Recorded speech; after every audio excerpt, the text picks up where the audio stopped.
Canada ਦੇ latest updates ਤੋਂ ਬਾਅਦ ਬਹੁਤ ਸਾਰੇ ਸਵਾਲ ਸਟੂਡੈਂਟਸ ਦੇ ਮਨ ਵਿੱਚ ਬਹੁਤ ਸਾਰੀ ਕਨਫਿਊਜ਼ਨਸ ਨੇ। ਸੋ ਅੱਜ ਦੇ ਸ਼ੋਅ ਵਿੱਚ ਇੱਕ ਪੁਆਇੰਟ ਤੁਹਾਡੇ ਨਾਲ ਕਲੀਅਰ ਕਰਨ ਜਾ ਰਹੇ ਹਾਂ। ਸੋ ਪੀਟੀ ਦੇ ਨਾਲ ਜੇਕਰ ਤੁਸੀਂ ਅਪਲਾਈ ਕਰਨਾ ਹੈ ਤਾਂ ਕਿਹੜੀ ਗੱਲਾਂ ਦਾ ਤੁਸੀਂ ਬਹੁਤ ਧਿਆਨ ਰੱਖਣਾ ਹੈ, ਨਾਲ ਦੀ ਨਾਲ ਰਿਫਿਊਜ਼ਲ ਕੇਸਿਸ ਲਈ ਵੀ ਅਸੀਂ ਢੇਰ ਸਾਰੀ ਆਪਸ਼ਨਸ ਅੱਜ ਦੇ ਸ਼ੋਅ ਵਿੱਚ ਡਿਸਕਸ ਕਰਨ ਜਾ ਰਹੇ ਹਾਂ। ਸੋ ਤੁਸੀਂ ਅੱਜ ਦਾ ਪੂਰਾ ਸ਼ੋਅ ਧਿਆਨ ਨਾਲ ਵੇਖਣਾ ਤੇ ਸੁਣਨਾ ਹੈ। ਬਹੁਤ ਬਹੁਤ ਸਵਾਗਤ ਹੈ ਜੀ। ਮੈਂ ਹਾਂ ਹਰਜੋਤ ਕੌਰ ਤੇ ਤੁਸੀਂ ਵੇਖ ਰਹੇ ਹੋ ਤੁਹਾਡਾ ਆਪਣਾ ਮਨਪਸੰਦ ਇਮੀਗ੍ਰੇਸ਼ਨ ਸ਼ੋਅ ਉਡਾਰੀ ਵਿਦੇਸ਼ਾਂ ਨੂੰ। ਤੇ ਅੱਜ ਇੱਕ ਖਾਸ ਜਾਣਕਾਰੀ ਤੁਹਾਡੇ ਨਾਲ ਸਾਂਝੀ ਕਰਨ ਜਾ ਰਹੇ ਨੇ ਲੈਂਡਮਾਰਕ ਇਮੀਗ੍ਰੇਸ਼ਨਸ ਦੇ managing director mister Jasmeet Bhatia ਜੀ ਸਾਡੇ ਨਾਲ ਮੌਜੂਦ ਨੇ। ਬਹੁਤ ਬਹੁਤ ਸਵਾਗਤ ਹੈ ਸਰ। ਸਤਿ ਸ਼੍ਰੀ ਅਕਾਲ। ਸਤਿ ਸ਼੍ਰੀ ਅਕਾਲ ਜੀ। ਸੋ ਸਰ, ਜਿਵੇਂ ਕਿ ਤੁਸੀਂ ਬਹੁਤ ਸਾਲਾਂ ਤੋਂ ਜੋ ਹੈ ਸਟੂਡੈਂਟਸ ਨੂੰ ਵਧੀਆ ਗਾਈਡੈਂਸ ਦਿੰਦੇ ਆ ਰਹੇ ਹੋ, ਸੋ ਜਿਹੜੇ ਹੁਣ ਕੈਨੇਡਾ ਦੇ ਅਪਡੇਟਸ ਆਏ, ਰੂਲਸ ਚੇਂਜ ਹੋਏ ਨੇ, ਇਹਨਾਂ ਨੂੰ ਕਿੰਨਾ ਪੋਜ਼ਿਟਿਵਲੀ ਦੇਖਿਆ ਜਾਏ ਔਰ ਸਟੂਡੈਂਟਸ ਨੂੰ ਇੱਥੇ ਹੁਣ ਕਿਹੜੀਆਂ ਗੱਲਾਂ ਧਿਆਨ ਵਿੱਚ ਜ਼ਰੂਰ ਰੱਖਣੀਆਂ ਚਾਹੀਦੀਆਂ ਜੇਕਰ ਉਹ ਕੈਨੇਡਾ ਅਪਲਾਈ ਕਰਨਾ ਚਾਹੁੰਦੇ ਨੇ? ਸੀ ਫਸਟ ਆਫ ਆਲ ਤਾਂ ਜਿਹੜੇ ਨਵੇਂ ਰੂਲਸ ਹੈ ਜੀ ਉਹ 10 ਅਗਸਤ ਤੋਂ ਇੰਪਲੀਮੈਂਟ ਹੋਣੇ ਆ। ਸੋ ਥੋੜੀ ਜਿਹੀ ਕਨਫਿਊਜ਼ਨ ਜ਼ਰੂਰ ਬਣੀ ਹੋਈ ਹੈ ਕਿ ਪੀਟੀ 'ਚ ਓਵਰਆਲ 60 ਚਾਹੀਦੇ ਆ ਤੇ ਈਚ ਸਕੋਰ ਕਿੰਨਾ ਚਾਹੀਦਾ, ਇੱਥੇ ਹਾਲੇ ਕਲੈਰਿਟੀ ਨਹੀਂ ਆਈ ਹੈ ਜੀ। ਬਟ ਕੀ ਕਹਿੰਦੇ ਜਿਹੜੀ IRCC ਦਾ ਗੈਜ਼ਟ ਹੈ ਉਹਦੇ 'ਚ ਜ਼ਰੂਰ ਉਹਨਾਂ ਨੇ ਮੈਂਸ਼ਨ ਕੀਤਾ ਸੀ ਕਿ 60 ਚਾਹੀਦੇ ਆ। ਔਰ ਇੱਕ ਕਨਫਿਊਜ਼ਨ ਹੋਰ ਹੈ ਕਿ ਹੁਣ ਜਦੋਂ ਆਈਲੈਟਸ ਦੀ ਰਿਕੁਆਇਰਮੈਂਟ SDS 'ਚ 6 ਈਚ ਹੈਗੀ ਹੈ ਜੀ, ਔਰ IDP ਨੇ ਹੁਣ ਕੀ ਕਹਿੰਦੇ ਆ ਕਹਿਣਾ ਸ਼ੁਰੂ ਕਰਤਾ ਹੈ ਕਿ 2 'ਚ 5.5, 1 'ਚ 5, ਬਟ ਓਵਰਆਲ 6 ਬੈਂਡ SDS 'ਚ ਆ ਜਾਏਗਾ। ਸੋ ਸਟੂਡੈਂਟਸ ਯੈਸ, ਇਹ ਨਿਊਜ਼ ਜ਼ਰੂਰ ਹੈਗੀ ਹੈ ਕਿ ਹੁਣ ਆਉਣ ਵਾਲੇ ਸਮੇਂ 'ਚ band requirements PTE, KEL, TOEFL all will be acceptable in SDS, but ਇਹ 'ਤੇ ਥੋੜ੍ਹੀ ਜਿਹੀ ਕਲੈਰਿਟੀ ਜ਼ਰੂਰ ਚਾਹੀਦੀ ਹੈ। ਮੈਂ ਕਾਲਜਿਸ ਨਾਲ ਗੱਲ ਕੀਤੀ ਹੈ ਜੀ, ਕਾਲਜਿਸ ਨੂੰ ਕਿਹਾ ਕਿ ਤੁਸੀਂ IRCC ਨੂੰ ਈਮੇਲ ਕਰੋ, ਆਟੋਵਾ 'ਚ ਈਮੇਲ ਕਰੋ ਇਮੀਗ੍ਰੇਸ਼ਨ ਨੂੰ, ਤਾਂ ਕਿ ਇਹਦੇ 'ਤੇ ਸਾਨੂੰ ਕਲੈਰਿਟੀ ਮਿਲ ਸਕੇ, ਕਿਉਂਕਿ ਇਹਦੇ ਨਾਲ ਸਟੂਡੈਂਟ ਮਿਸਗਾਈਡ ਵੀ ਬਹੁਤ ਜ਼ਿਆਦਾ ਹੋ ਸਕਦਾ ਜੀ। ਬਿਲਕੁਲ ਸਹੀ ਗੱਲ ਹੈ। ਔਰ ਮੈਂ ਜ਼ਰੂਰ ਕਹਿਣਾ ਚਾਹੂੰਗੀ ਸਟੂਡੈਂਟਸ ਨੂੰ, ਸਾਡੇ ਸਾਰੇ ਦਰਸ਼ਕਾਂ ਨੂੰ, ਕੋਈ ਤੁਹਾਡੇ ਮਨ ਵਿੱਚ ਡਾਊਟ ਹੋਵੇ ਤਾਂ ਤੁਸੀਂ ਨਾਲ ਦੇ ਨਾਲ ਜਿਹੜਾ ਨੰਬਰ ਡਿਸਪਲੇ ਸਕਰੀਨ ਦੇ ਉੱਪਰ ਇਸ ਉੱਪਰ ਕਾਲ ਕਰਕੇ ਲੈਂਡਮਾਰਕ ਇਮੀਗ੍ਰੇਸ਼ਨਸ ਦੀ ਟੀਮ ਦੇ ਨਾਲ ਕੰਟੈਕਟ ਕਰ ਸਕਦੇ ਹੋ, ਤਾਂ ਕਿ ਤੁਸੀਂ ਟਾਈਮਲੀ ਸੈਪਟੈਂਬਰ ਇਨਟੇਕ ਵਿੱਚ ਅਪਲਾਈ ਕਰਨ ਬਾਰੇ ਅਗਰ ਸੋਚ ਰਹੇ ਹੋ ਤਾਂ ਸਹੀ ਪ੍ਰੋਸੈਸ ਦੇ ਨਾਲ ਤੁਸੀਂ ਅੱਗੇ ਵੱਧ ਸਕੋ। ਸੋ ਸਰ, ਜਿਵੇਂ ਆਪਾਂ ਕੁਝ ਟਾਈਮ ਪਹਿਲਾਂ ਦੀ ਗੱਲ ਕਰੀਏ, ਅਪਡੇਟਸ ਤੋਂ ਪਹਿਲਾਂ ਦੀ ਜਦ ਗੱਲ ਕਰਦੇ ਹਾਂ, PT ਨੂੰ ਲੈ ਕੇ ਕਨਫਿਊਜ਼ਨ ਸੀ ਕਿ ਸ਼ਾਇਦ PT ਦੇ ਨਾਲ ਤਾਂ ਵੀਜ਼ਾ ਹੀ ਨਹੀਂ ਆਉਂਦਾ, ਪਰ ਹੁਣ SDA ਵਿੱਚ ਅਪਰੂਵਲ ਮਿਲਣ ਤੋਂ ਬਾਅਦ ਚਲੋ ਇਹ ਤਾਂ ਕਲੈਰਿਟੀ ਹੋ ਗਈ, ਪਰ ਜੋ ਇਹ ਹੁਣ ਨਿਊ ਰੂਲਸ ਨੇ 10 ਅਗਸਤ ਤੋਂ ਐਪਲੀਕੇਬਲ ਨੇ, ਤੇ ਉਸ ਤੋਂ ਪਹਿਲਾਂ ਹੁਣ ਜਿਹੜੇ ਸਟੂਡੈਂਟਸ ਨੇ ਅਪਲਾਈ ਕਰਨਾ ਹੈ ਉਹਨਾਂ ਦੀ ਵੀ ਨੌਨ SDS ਵਿੱਚ ਫਾਈਲ ਜਾਣੀ ਹੈ, ਤਾਂ ਉਮੀਦ ਪੋਜ਼ਿਟਿਵ ਰਿਜ਼ਲਟਸ ਹੀ ਕੀਤੀ ਜਾ ਸਕਦੀ ਹੈ। ਬਿਲਕੁਲ, ਮੈਨੂੰ ਲੱਗਦਾ ਕਿ ਜਿਹੜੇ ਹੁਣ ਸਟੂਡੈਂਟਸ PT ਦੇ ਨਾਲ ਅਪਲਾਈ ਕਰ ਰਹੇ ਨੇ, ਬਟ ਫਿਰ ਵੀ ਦੇਖਣਾ ਇਹ ਜ਼ਰੂਰੀ ਹੋਏਗਾ ਕਿ ਕਿਹੜੇ ਕਾਲਜ 'ਚ ਤੁਸੀਂ ਅਪਲਾਈ ਕਰ ਰਹੇ ਹੋ।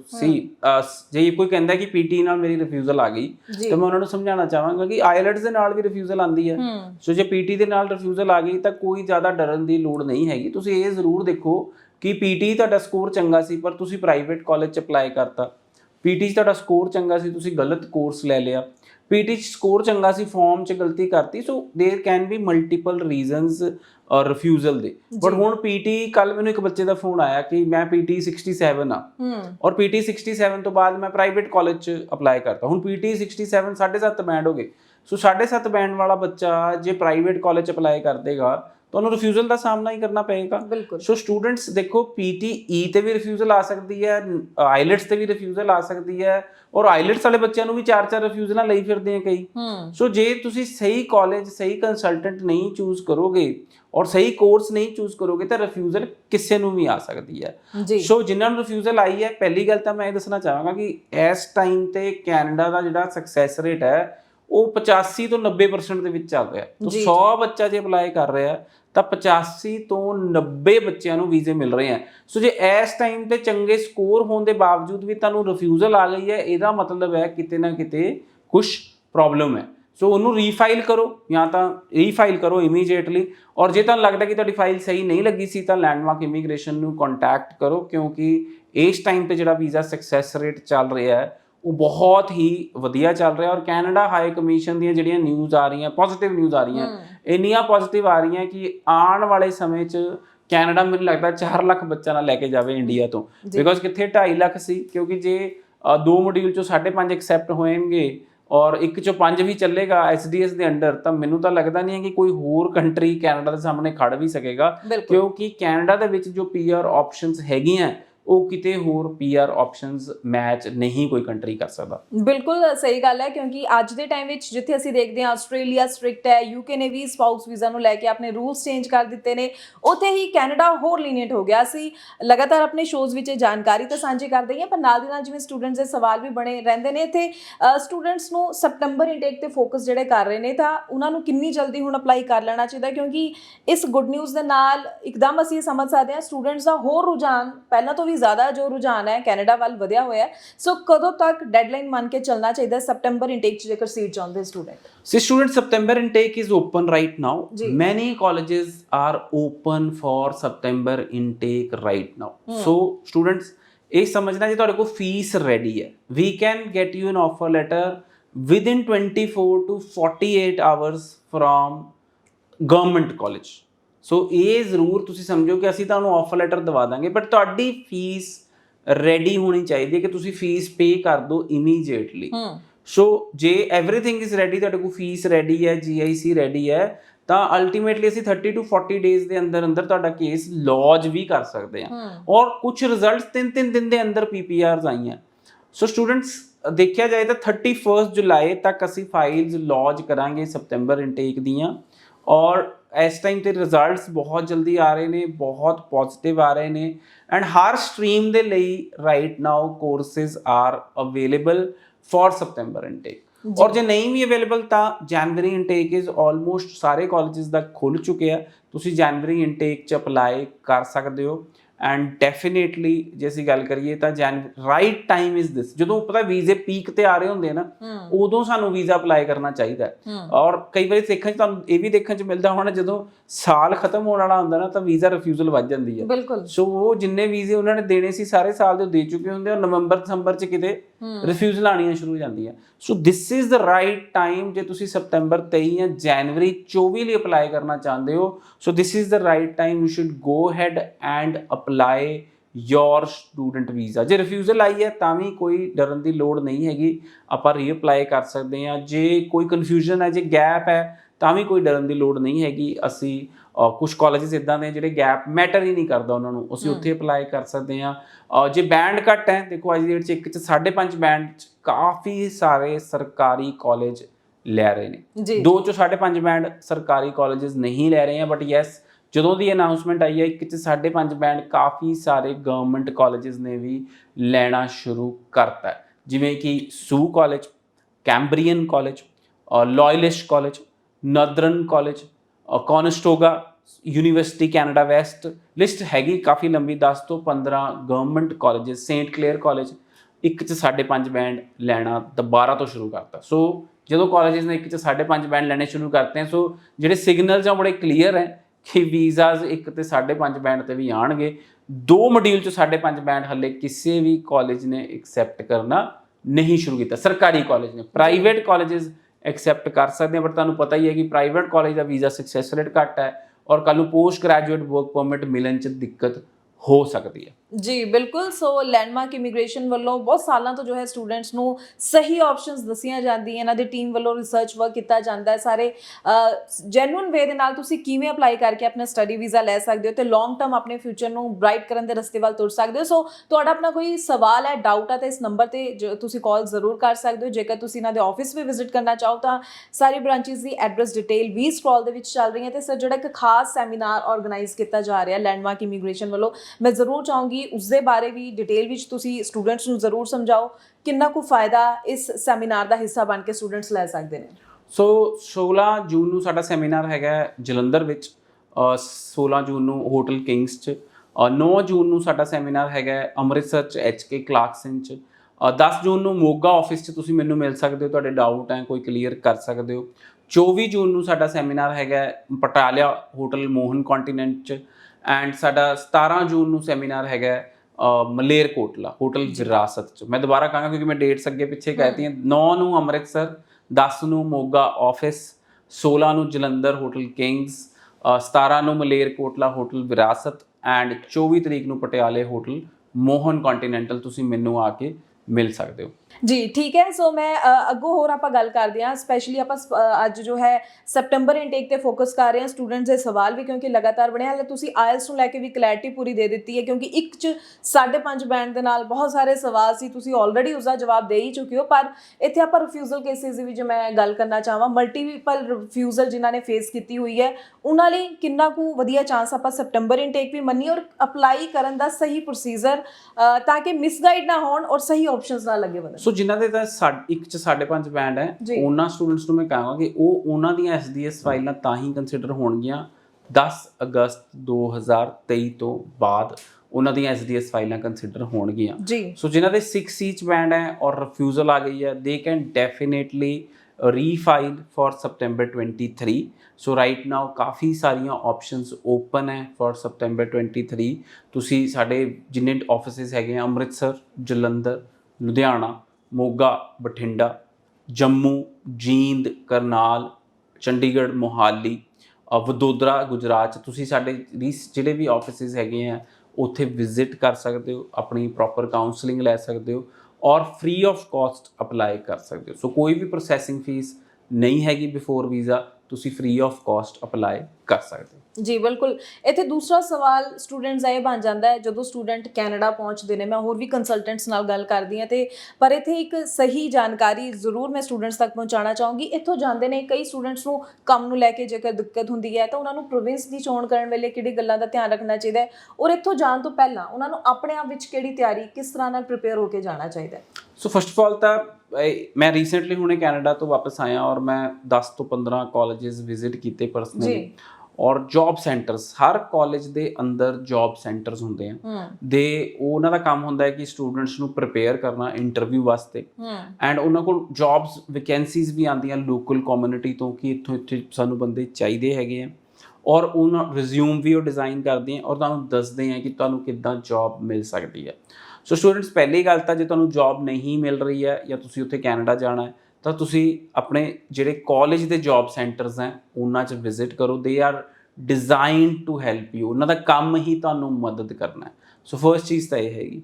ਸੈਕਿੰਡ, ਇਹ ਫੀਡਬੈਕ ਮਿਲਿਆ ਮੈਨੂੰ ਜੌਬ ਸੈਂਟਰਸ ਤੋਂ ਕਿ ਜਿਹੜੇ ਸਟੂਡੈਂਟਸ ਉੱਥੇ ਜਾ ਕੇ ਜਿਹੜੇ ਹੁਣ +2 ਪਾਸ ਬੱਚੇ ਹੈਗੇ ਆ, ਜਦੋਂ ਜੌਬ ਕਰਨ ਜਾਂਦੇ ਆ ਤਾਂ employers are not happy with their discipline, ਕਿਉਂਕਿ ਉਹਨਾਂ ਨੇ ਕਦੀ ਜੌਬ ਕੀਤੀ ਨਹੀਂ। ਸੋ ਜਿਹੜੇ ਗ੍ਰੈਜੂਏਟ ਹੈ ਉਹ ਫਿਰ ਵੀ ਬਹੁਤ ਜਲਦੀ ਅਡੈਪਟ ਕਰ ਲੈਂਦੇ ਆ ਕੰਡੀਸ਼ਨਸ ਨੂੰ, ਬਟ ਜਿਹੜੇ 12th ਪਾਸ ਬੱਚੇ ਆ, ਬਿਕੋਜ਼ ਦੇ don't have any experience on there resume, ਤਾਂ ਉਹਨਾਂ ਨੂੰ ਟਾਈਮ 'ਤੇ ਆਉਣਾ, ਟਾਈਮ 'ਤੇ ਜਾਣਾ, ਕੰਮ ਕਰਨਾ ਥੋੜ੍ਹਾ ਜਿਹਾ ਔਖਾ ਲੱਗਦਾ। ਤਾਂ ਇੰਪਲੋਇਰਸ ਨੂੰ ਥੋੜ੍ਹਾ ਜਿਹਾ ਉਸ ਚੀਜ਼ ਨੂੰ ਲੈ ਕੇ ਨੈਗੇਟਿਵ ਫੀਡਬੈਕ ਹੈ ਕਿ ਜਿਹੜੇ 12th ਪਾਸ ਬੱਚੇ ਹੈਗੇ ਆ ਉਹ ਸਿਸਟਮੈਟਿਕਲੀ ਕੰਮ ਨਹੀਂ ਕਰਦੇ। ਸੋ ਸਟੂਡੈਂਟਸ, ਮੇਰੀ ਇਹ ਰਿਕੁਐਸਟ ਰਹੇਗੀ, ਚਾਹੇ ਤੁਸੀਂ ਇੰਡੀਆ ਤੋਂ ਜਦੋਂ ਜਾਣ ਵਾਲੇ ਹੋ ਨਾ, ਇੱਥੇ 2-3 ਮਹੀਨੇ ਜੌਬ ਕਰਕੇ ਜਾਓ ਕਿਸੇ ਕੋਲ, ਕਿ ਤੁਹਾਨੂੰ ਟਾਈਮ 'ਤੇ ਆਉਣ, ਟਾਈਮ 'ਤੇ ਜਾਣ, ਤੁਹਾਨੂੰ ਕੰਮ ਕਰਨ ਦੀ ਆਦਤ ਪਏ। ਨੋਰਮਲੀ ਸਟੂਡੈਂਟ, ਜੇ ਤੁਹਾਨੂੰ ਕੰਮ ਕਰਨ ਦੀ ਆਦਤ ਨਹੀਂ ਪਏਗੀ ਤਾਂ ਫਿਰ ਉੱਥੇ ਜਾ ਕੇ ਵੀ ਤੁਹਾਨੂੰ ਥੋੜ੍ਹਾ ਜਿਹਾ ਸਾਹਮਣਾ ਔਖਾ ਕਰਨਾ ਪਏਗਾ ਔਰ ਫੀਡਬੈਕ ਪੋਜ਼ਿਟਿਵ ਨਹੀਂ ਆਏਗਾ। ਸੈਕੰਡਲੀ, ਸਾਡੇ ਜਿਹੜੇ ਸਟੂਡੈਂਟਸ ਹੈਗੇ ਉਹ ਝੁੰਡ ਬਣਾ ਕੇ ਇੰਟਰਵਿਊ ਦੇਣ ਜਾ ਰਹੇ ਨੇ ਜੀ। ਨਾਰਮਲੀ ਬੱਚੇ ਕੀ ਕਰਦੇ ਪਏ ਆ, ਉਹ 12-15 ਬੱਚੇ ਇਕੱਠੇ ਹੋ ਕੇ ਇੰਟਰਵਿਊ ਦੇਣ ਜਾ ਰਹੇ ਨੇ।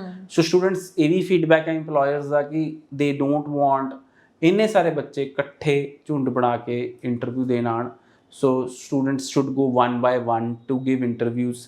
ਸੋ ਇਹ ਜਿਹੜਾ ਮੈਂ ਫੀਡਬੈਕ ਤੁਹਾਡੇ ਨਾਲ ਸ਼ੇਅਰ ਕਰ ਰਿਹਾ ਕਿਉਂਕਿ ਮੈਂ ਪਰਸਨਲੀ ਵਿਜ਼ਿਟ ਕੀਤਾ, ਮੈਂ ਪਰਸਨਲੀ ਜੌਬ ਸੈਂਟਰਸ 'ਚ ਵਿਜ਼ਿਟ ਕੀਤਾ, ਮੈਂ ਪਰਸਨਲੀ ਇੰਪਲੋਇਰਸ ਨਾਲ ਵੀ ਗੱਲਬਾਤ ਕੀਤੀ ਕਿਉਂਕਿ ਮੈਂ 20 ਕੁ ਦਿਨ ਕੈਨੇਡਾ 'ਚ ਹੀ ਸੀ, ਔਰ ਮੈਂ Vancouver, Abbotsford, North Vancouver, Surrey, Calgary, Edmonton, Sarnia, ਸੂ Saint Marie, Scarborough, Kitchener and Niagara, ਇਹ ਸਾਰੇ ਸ਼ਹਿਰ ਮੈਂ 10 ਦਿਨ ਦੇ ਅੰਦਰ ਅੰਦਰ ਕਵਰ ਕੀਤੇ, ਔਰ ਜਿੰਨੇ ਕਿ ਵੀ ਇੱਥੇ ਇੰਸਟੀਚਿਊਟਸ ਮੈਂ ਮਿਲ ਸਕਦਾ ਸੀ, ਇਹਨਾਂ ਸਾਰੇ ਇੰਸਟੀਚਿਊਟਸ ਮੈਂ ਪਰਸਨਲੀ ਵਿਜ਼ਿਟ ਕੀਤਾ, ਫੀਡਬੈਕ ਲਿਆ ਕਿ ਕਿੱਦਾਂ ਦੇ ਬੱਚਿਆਂ ਨੂੰ ਸਾਡੇ ਦਿੱਕਤਾਂ ਆ ਰਹੀਆਂ ਔਰ ਕਿੱਦਾਂ ਸਾਡੇ ਬੱਚਿਆਂ ਨੂੰ ਇੰਪਰੂਵਮੈਂਟ ਹੋ ਸਕਦੀ ਹੈ। ਸੋ ਇੱਥੋਂ ਬੱਚਾ ਭੇਜਣਾ ਇਜ਼ ਨਾਟ ਆਵਰ ਜੌਬ, ਸਾਡੀ ਇਕੱਲੀ ਜੌਬ ਇੱਥੋਂ ਬੱਚਾ ਭੇਜਣਾ ਨਹੀਂ ਹੈਗਾ। ਉੱਥੇ ਬੱਚੇ ਨੂੰ ਪ੍ਰੋਪਰ ਫੈਸਿਲਿਟੀਜ਼ ਮਿਲ ਰਹੀਆਂ ਕਿ ਨਹੀਂ ਮਿਲ ਰਹੀਆਂ, ਉਹ ਵੀ ਕੰਸਲਟੈਂਟ ਦੀ ਜੌਬ ਹੈਗੀ ਹੈ। ਉੱਥੇ ਜਾ ਕੇ ਬੱਚਾ ਕਿਸੇ ਗਲਤ ਜਗ੍ਹਾ 'ਤੇ ਤਾਂ ਨਹੀਂ ਪਹੁੰਚ ਰਿਹਾ, ਉੱਥੇ ਜਾ ਕੇ ਸ਼ਹਿਰ ਦਾ ਇਨਵਾਇਰਮੈਂਟ ਕਿੱਦਾਂ ਦਾ ਹੈਗਾ। ਬਟ ਮੈਂ ਸਾਰਿਆਂ ਨੂੰ ਕਹਿਣਾ ਚਾਹਾਂਗਾ ਕਿ ਕੈਨੇਡਾ ਤੋਂ ਵਧੀਆ ਵੈਲਕਮਿੰਗ ਕਮਿਊਨਿਟੀ, ਮਤਲਬ ਕੈਨੇਡਾ ਦੇ ਲੋਕ ਇੰਨੇ ਵੈਲਕਮਿੰਗ ਹੈਗੇ ਆ ਤਾਂ ਉਹ ਤੁਹਾਨੂੰ ਬਹੁਤ ਈਜ਼ੀ ਕਰ ਦਿੰਦੇ ਉਹਨਾਂ ਦੀ ਕਮਿਊਨਿਟੀ 'ਚ ਫਿਟ ਇਨ ਹੋਣਾ। ਇਹ ਤੁਹਾਡੇ ਤੇ ਡਿਪੈਂਡ ਕਰਦਾ ਕਿ ਤੁਸੀਂ ਕਿੰਨੇ ਓਨੈਸਟ ਹੋ, ਤੁਸੀਂ ਕਿੰਨੇ ਲੋਇਲ ਹੋ, ਤੁਸੀਂ ਕਿੰਨੇ ਹਾਰਡ ਵਰਕਿੰਗ ਹੋ, ਤੁਹਾਡੀਆਂ ਸਪੀਕਿੰਗ ਸਕਿੱਲਸ ਕਿੱਦਾਂ ਦੀਆਂ ਔਰ ਤੁਸੀਂ ਕਿੰਨੇ ਡਿਸਿਪਲਿਨਡ ਹੋ। ਮੈਨੂੰ ਨਹੀਂ ਲੱਗਦਾ ਕਿ ਕੋਈ ਵੀ ਔਖ ਦਾ ਸਾਹਮਣਾ ਕਰਨਾ ਪਏਗਾ ਤੁਹਾਨੂੰ ਜੌਬ ਮਿਲਦਿਆਂ ਹੀ। ਬਟ ਜੇ ਅਸੀਂ ਆਪਣਾ ਸ਼ਹਿਰ ਇੰਡੀਆ 'ਚ ਵੀ ਚੇਂਜ ਕਰ ਲਈਏ ਤਾਂ ਵੀ ਆਪਾਂ ਨੂੰ ਜੌਬ ਮਿਲਣ 'ਚ ਦਿੱਕਤ ਆ ਸਕਦੀ ਹੈ। ਤੋ ਦਿੱਕਤ ਕੀ ਮਤਲਬ 15 ਦਿਨ ਲੱਗ ਸਕਦੇ ਆ, ਮਹੀਨਾ ਲੱਗ ਸਕਦਾ। ਸੋ ਉਹ ਟਾਈਮ ਦਾ ਜਿਹੜਾ ਬਫਰ ਲੈ ਕੇ ਚੱਲੋ। ਕਈ ਬੱਚਿਆਂ ਦੀ ਐਕਸਪੈਕਟੇਸ਼ਨ ਹੁੰਦੀ ਹੈ ਕਿ ਮੈਂ ਜਹਾਜ਼ ਤੋਂ ਉਤਰਿਆ ਤੇ ਮੈਨੂੰ ਕੱਲ ਜੌਬ ਮਿਲ ਜਾਏ, ਉੱਦਾਂ ਦੀ ਐਕਸਪੈਕਟੇਸ਼ਨ ਲੈ ਕੇ ਅਸੀਂ ਨਾ ਕੈਨੇਡਾ ਜਾਈਏ। Yes, you have to put in your effort to get a job. ਜੀ ਬਿਲਕੁਲ। ਦੂਜੀ ਅਗਰ ਗੱਲ ਦੇਖੀਏ ਸਟੂਡੈਂਟਸ ਦਾ ਹਮੇਸ਼ਾ ਜਦੋਂ ਵੀ ਕਿਤੇ ਵੀ ਕਿਸੇ ਵੀ ਕੰਟਰੀ ਜਾਣ, ਆਪਾਂ ਸਿਰਫ ਕੈਨੇਡਾ ਦੀ ਗੱਲ ਨਾ ਕਰੀਏ, ਅਗਲਾ ਹਰ ਇੱਕ ਸਟੂਡੈਂਟ ਦੇ ਮਨ ਵਿੱਚ ਹੁੰਦਾ ਹੈ ਸਾਨੂੰ ਪੜ੍ਹਾਈ ਘੱਟ ਕਰਨੀ ਪਏ, ਕੰਮ ਅਸੀਂ ਜ਼ਿਆਦਾ ਕਰ ਸਕੀਏ। ਸੋ ਜਦੋਂ ਆਪਾਂ ਕੈਨੇਡਾ ਦੀ ਗੱਲ ਕਰਦੇ ਹਾਂ, ਡਿਪਲੋਮਾ ਜਾਂ ਡਿਗਰੀ ਦੀ ਗੱਲ ਕਰਦੇ ਹਾਂ, ਤੁਸੀਂ ਐਜ਼ ਅ ਕੰਸਲਟੈਂਟ ਕੀ ਗਾਈਡ ਕਰਨਾ ਚਾਹੋਗੇ ਤਾਂ ਕਿ ਸਟੂਡੈਂਟ ਸ਼ਾਰਟ ਟਰਮ ਕਮਾਈ ਦੇ ਚੱਕਰ ਦੇ ਵਿੱਚ ਲੌਂਗ ਟਰਮ ਆਪਣਾ ਫਿਊਚਰ ਜਿਹੜਾ ਬ੍ਰਾਈਟ ਬਣਾਉਣ ਦੇ ਰਸਤੇ ਤੋਂ ਖੁੰਝ ਨਾ ਜਾਣ? ਸੀ ਦੇਖੋ, ਸਟੂਡੈਂਟਸ ਬਹੁਤ ਵਧੀਆ ਪ੍ਰੋਵਿੰਸਿਸ ਹੈਗੇ। ਜਿਵੇਂ ਅਸੀਂ ਕਹੀਏ ਕਿ ਸਸਕੈਚੁਅਨ ਇੱਕ ਇੱਦਾਂ ਦਾ ਪ੍ਰੋਵਿੰਸ ਹੈਗਾ ਜਿੱਥੇ ਯੂਨੀਵਰਸਿਟੀ ਆਫ ਰਜਾਈਨਾ ਔਰ ਸਸਕੈਚੁਅਨ ਪੋਲੀਟੈਕਨਿਕ ਹੈਗਾ। ਇੱਦਾਂ ਦਾ ਪ੍ਰੋਵਿੰਸ ਹੈ ਜਿੱਥੇ PR ਨਾਲੋਂ ਨਾਲ ਹੀ ਮਿਲ ਜਾਂਦੀ ਹੈ। ਪੜ੍ਹਾਈ ਖਤਮ ਹੁੰਦੀ ਹੈ ਤੇ PR ਆਪਾਂ ਅਪਲਾਈ ਕਰ ਸਕਦੇ ਹਾਂ। ਸਟੂਡੈਂਟਸ ਇੱਦਾਂ ਦੇ ਪ੍ਰੋਵਿੰਸ 'ਚ ਜਾਣਾ ਨਹੀਂ ਪਸੰਦ ਕਰਦੇ। ਸਟੂਡੈਂਟਸ ਨੂੰ ਬਰੈਂਪਟਨ, ਟੋਰਾਂਟੋ ਔਰ ਸਰੀ, ਇਸ ਤੋਂ ਇਲਾਵਾ ਕੋਈ ਹੋਰ ਨਾਮ ਨਹੀਂ ਸੁਝਦਾ। ਔਰ ਇੱਥੇ ਜਾ ਕੇ ਜਦੋਂ ਆਲਰੇਡੀ ਜਿੱਥੇ ਲੱਖਾਂ ਬੱਚਾ ਰਹਿ ਰਿਹਾ, ਪੜ੍ਹਦਾ ਪਿਆ, ਇੱਥੇ ਜਾ ਕੇ PR 'ਚ ਤਾਂ ਦਿੱਕਤ ਆਏਗੀ। ਸੋ ਜੇ ਆਪਾਂ PR ਪੁਆਇੰਟ ਆਫ ਵਿਊ ਦੇਖ ਰਹੇ ਹਾਂ ਤਾਂ ਸਸਕੈਚੁਅਨ ਤੋਂ ਵਧੀਆ ਪ੍ਰੋਵਿੰਸ ਕੋਈ ਨਹੀਂ ਹੈਗਾ। ਐਂਡ ਸਸਕੈਚੁਅਨ ਜੌਬਸ ਵੀ ਹੈਗੀਆਂ, ਉੱਥੇ ਵੀ ਲੋਕ ਲੋੜ ਹੈ, ਉਹ ਡਿਵੈਲਪ ਕਰਨਾ ਚਾਹੁੰਦੇ ਆ ਉਹ ਪ੍ਰੋਵਿੰਸ ਨੂੰ। ਔਰ ਜਦੋਂ ਤੁਸੀਂ ਇੱਕ ਛੋਟੇ ਸ਼ਹਿਰ 'ਚ, ਛੋਟਾ ਨਹੀਂ ਹੈਗਾ ਸਸਕੈਚੁਅਨ, ਸਸਕਾਟੂਨ ਦੀ ਪੋਪੂਲੇਸ਼ਨ 2 ਲੱਖ ਹੈ ਔਰ ਰਜਾਈਨਾ ਦੀ ਪੋਪੂਲੇਸ਼ਨ 3 ਲੱਖ ਹੈ। ਸੋ ਛੋਟੇ ਸ਼ਹਿਰ ਨਹੀਂ ਹੈਗੇ ਉਹ ਵੀ।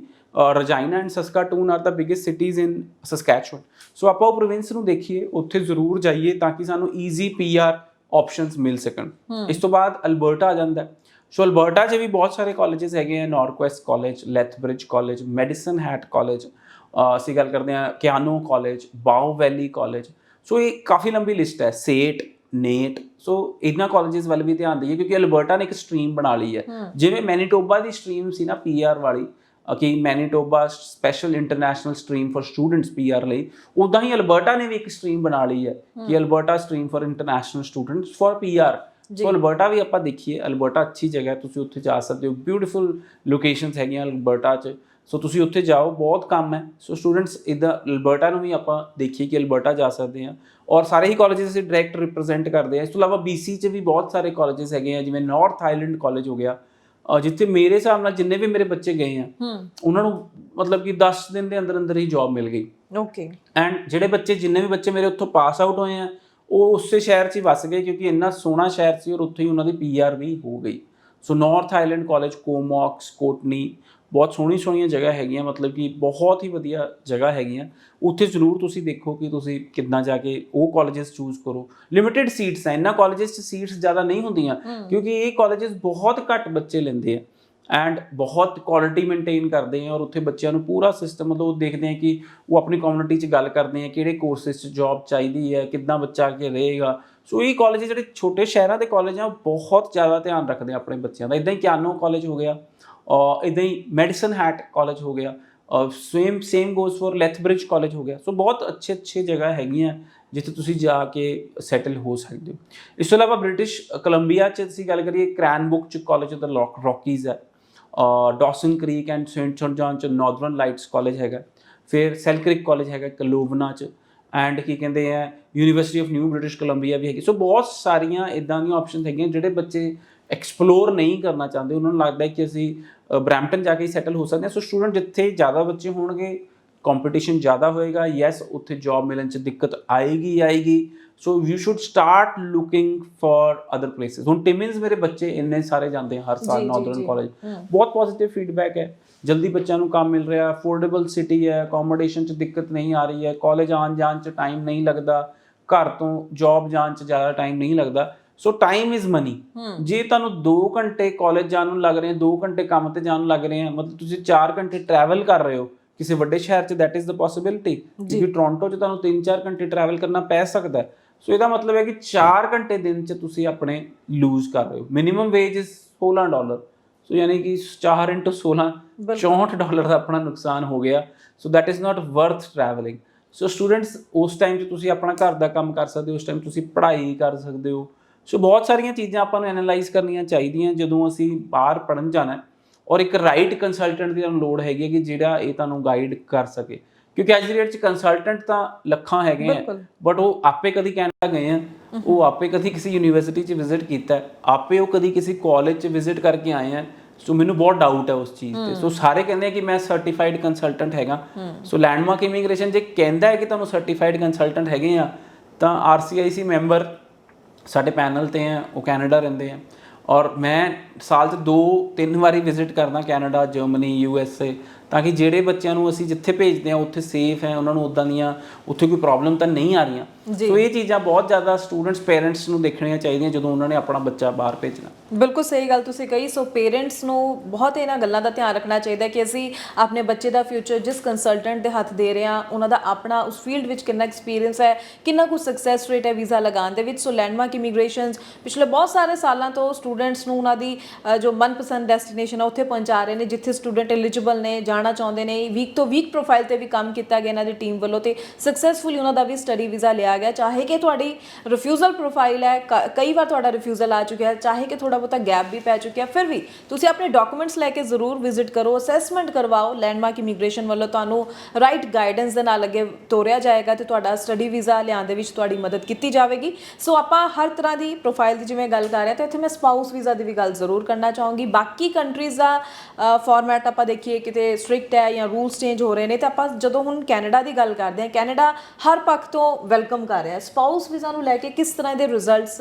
ਹੁਣ ਆਪਾਂ ਦੇਖ ਪਾ ਰਹੇ ਹਾਂ? ਸੋ 95% ਵੀਜ਼ਾ ਸਕਸੈਸ ਰੇਟ ਚੱਲ ਰਿਹਾ ਸਪਾਊਸ ਵੀਜ਼ਾ ਦਾ। ਓਕੇ, ਜੇ ਤੁਹਾਡੀ ਮੈਰਿਜ ਜੈਨੂਇਨ ਹੈ। ਸੋ ਜਿਨ੍ਹਾਂ ਦੀ ਮੈਰਿਜ ਜੈਨੂਇਨ ਨਹੀਂ ਹੈਗੀ, ਜਿਹੜੇ ਪ੍ਰੂਫਸ ਨਹੀਂ ਦੇ ਪਾ ਰਹੇ ਜੈਨੂਇਨ ਮੈਰਿਜ ਦੇ, ਜਾਂ ਜਿਨ੍ਹਾਂ ਦੀ ਫੋਟੋਗ੍ਰਾਫਸ ਤੋਂ, ਜਿਨ੍ਹਾਂ ਦੇ ਰਿਲੇਸ਼ਨਸ਼ਿਪ ਪ੍ਰੂਫ ਤੋਂ ਪ੍ਰੂਫ ਨਹੀਂ ਹੋ ਪਾ ਰਿਹਾ, ਸਿਰਫ ਉਹਨਾਂ ਨੂੰ ਹੀ ਵੀਜ਼ਾ ਰਿਫਿਊਜ਼ਲ ਮਿਲ ਰਹੀ ਹੈ।